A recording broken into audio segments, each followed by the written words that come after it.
या तो हम शिवाजी महाराज के हिंदुत्व के पक्ष में हैं या औरंगजेब के पक्ष में हैं। तो पूरी महाराष्ट्र की जनता ने ये बता दिया कि हम छत्रपति शिवाजी महाराज के हिंदुत्व को फॉलो करते हैं और एक निष्ठ है उनके लिए।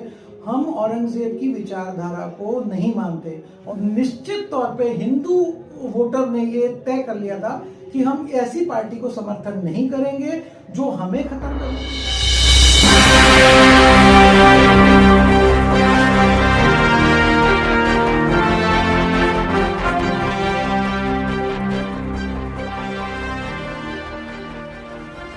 आप देख रहे हैं आपका अपना Hindi news channel BS nation. दोस्तों, कल तक सीटी के खिलाफ कोई भी एक शब्द नहीं बोलना चाहता था। यहाँ तक कि भाजपाइयों से भी हमने बात की तो कोई खुलकर सामने नहीं आना चाहता था। ऐसे में विशाल जोशी, जो कि व्यापारी संघ के अध्यक्ष हैं और भाजपा राजस्थान प्रकोष्ठ के सचिव भी हैं, उन्होंने स्पष्ट कहा था, बड़े ही आत्मविश्वास के साथ कहा था कि इस बार वसई और नालासोपारा हम जीत रहे हैं और महाराष्ट्र की सरकार में हमारा भी हाथ होगा, हमारा भी सहयोग होगा। उनको ये आत्मविश्वास कैसे था और वाकई उनका आत्मविश्वास सही निकला और यहाँ पर नालासोपारा, वसई और बोईसर भाजपा ने जीत ली, यानी कि सीटी बुरी तरह से हार गई। सीटी का सुपड़ा साफ हो गया। आज फिर से हमने बुलाया विशाल जोशी को अपने स्टूडियो में। उनसे जानते हैं कि उनका ये विश्वास क्यों जागा और क्यों उन्हें कॉन्फिडेंस था कि इस बार बदलाव होगा, और ये बदलाव हो गया है। तो आइए बात करते हैं विशाल जोशी से। नमस्कार दोस्तों, BS नेशन में आपका एक बार फिर स्वागत है। आज विधानसभा के रिजल्ट आ चुके हैं और वसई विरार में भी बीजेपी की जीत हुई। बीजेपी की सरकार बन रही है महाराष्ट्र में। वसई विरार में भी सीटी को एक बड़ा झटका लगा है। पूरा तीनों सीट पे हार गए हैं और हमारे साथ मौजूद हैं आज हमारे स्टूडियो में विशाल जोशी, जो कि राष्ट्रीय व्यापारी सेवा संघ के अध्यक्ष हैं और बीजेपी में भी वो राजस्थान प्रकोष्ठ के सचिव हैं। तो आइए उनसे जानते हैं, क्योंकि उन्होंने ये प्रेडिक्ट किया था कि ये दोनों सीटें बीजेपी की आ रही हैं। तो कैसे उनका अंदाजा सही हुआ, ये उन्हीं से जानते हैं। नमस्कार खन्ना जी। जैसे आपने बताया कि मैंने एक हफ्ते पहले भी आपको इंटरव्यू दिया था, उसमें मैंने स्पष्ट रूप से बताया था कि बीजेपी लैंडस्लाइड विक्ट्री करेगी, महायुति लैंडस्लाइड विक्ट्री करेगी और इस जीत में वसई, विरार, बोईसर का भी योगदान होगा। बिल्कुल आपने कहा था। और लेकिन आपको कैसे अंदाजा हुआ या क्या स्ट्रेटेजी बनी जो आप पूरे तरह से कॉन्फिडेंट थे? एक्चुअली देखिए, जब से विधानसभा का इलेक्शन डिक्लेयर हुआ तब से बीजेपी गवर्नमेंट ने और हमारी जो पार्टी है उन्होंने जिस हिसाब से रणनीति बनाई, हमारे शीर्ष नेतृत्व से लेके आखिरी पायदान के कार्यकर्ता ने समर्पित भाव से और फुल डेडिकेशन से उन्होंने जो काम किया और जो अनेक लाभकारी हमारी योजनाएं थी, जैसे आपको पता होगा लाड़की बहना योजना एक आप कह सकते हैं कि शुरू का इक्का साबित हुआ। दूसरी बात, वसई विरार के अंदर 35 साल से जो एक ही परिवार का राज चल रहा था, वसई की जनता त्रस्त हो चुकी थी और वसई की जनता ने न केवल बल्कि हमारे कार्यकर्ता ने, महायुति के जितने भी पदाधिकारी है, नेता है, सबने ठान लिया था अभी नहीं तो कभी नहीं। तो इसका परिणाम है और इसीलिए मैं इतना आश्वस्त था कि बीजेपी नालासोपारा, वसई और बोईसर तीनों बहुत अच्छी मार्जिन से जीती। तो जो मोदी जी का नारा था या योगी जी का नारा था, कटेंगे तो हटेंगे, वो उसका भी असर कहीं ना कहीं पड़ा है आपके हिसाब से? बिल्कुल बिल्कुल बिल्कुल। ये अगर आप देखेंगे तो पूरे महाराष्ट्र के अंदर यही नारा बेसिक एक तरह से आप कह सकते हैं अंडरलाइन रहा है कि या तो हम शिवाजी महाराज के हिंदुत्व के पक्ष में हैं या औरंगजेब के पक्ष में हैं। तो पूरी महाराष्ट्र की जनता ने ये बता दिया कि हम छत्रपति शिवाजी महाराज के हिंदुत्व को फॉलो करते हैं और एक निष्ठ है उनके लिए।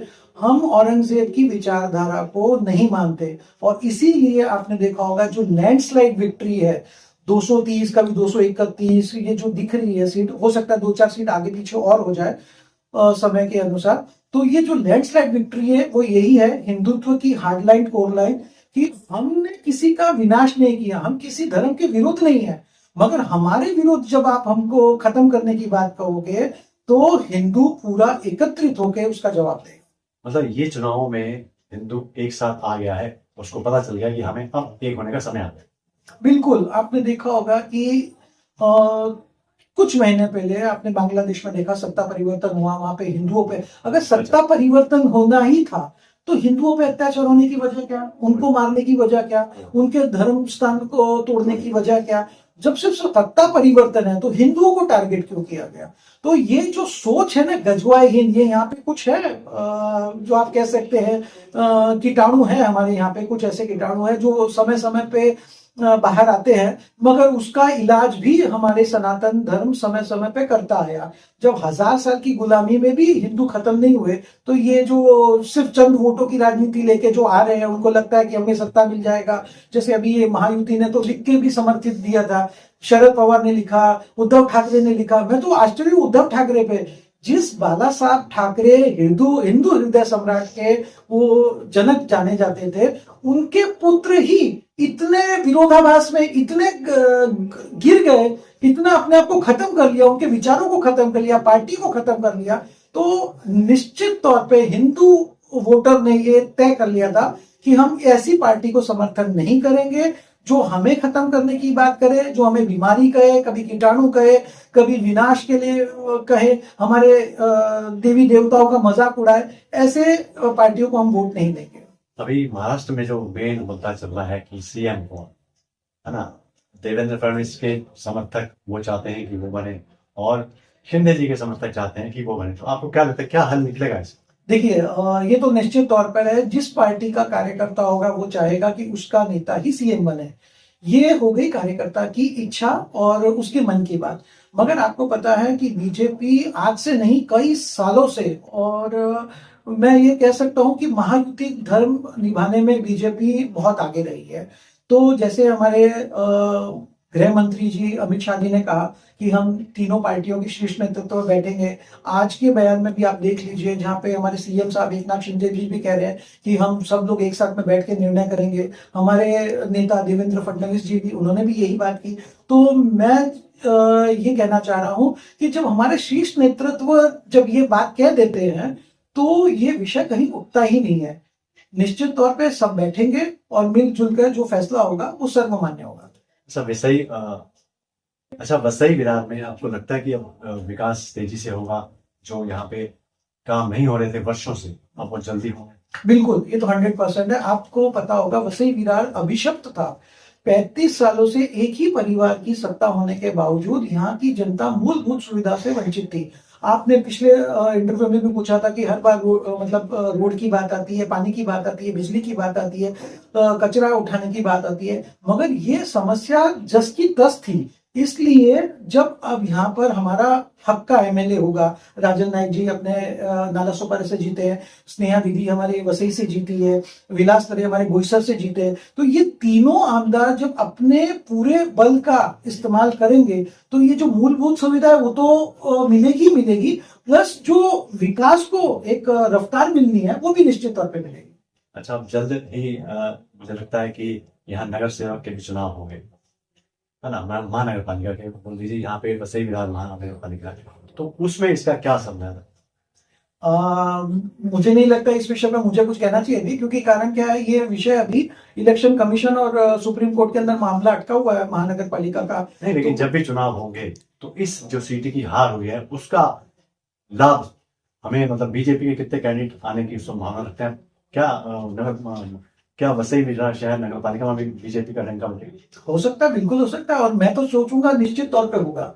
क्योंकि आप देखिए, जब यहाँ पर जो एक हमेशा ट्रेंड रहा है, मानना रहा है कि यहाँ पे सिर्फ एक ही परिवार की सत्ता रहेगी, वो आज सत्ता टूट गई है, ढह गई है, उसकी इमारत ढह गई है। 35 साल के बाद में परिवर्तन हुआ, और आप ये कह सकते हैं 44 साल के बाद में कमल खिला है। 1980 में शायद कमल खिला था, और 44 साल के बाद में फिर से एक बार बीजेपी कमल खिलाने में कामयाब रही है वसई विरार के अंदर। तो मुझे तो पूरी उम्मीद है कि हम बहुत अच्छा करेंगे। अगर महानगर पालिका का भी होगा तो मैं आश्वस्त हूं कि बीजेपी का ही मेयर बनेगा। बहुत बहुत धन्यवाद वीएस नेशन से बात करने के लिए। हमारी ये रिपोर्ट अच्छी लगी हो तो हमारा चैनल सब्सक्राइब करें, लाइक करें, शेयर करें और बेल आइकन दबाना ना भूलें।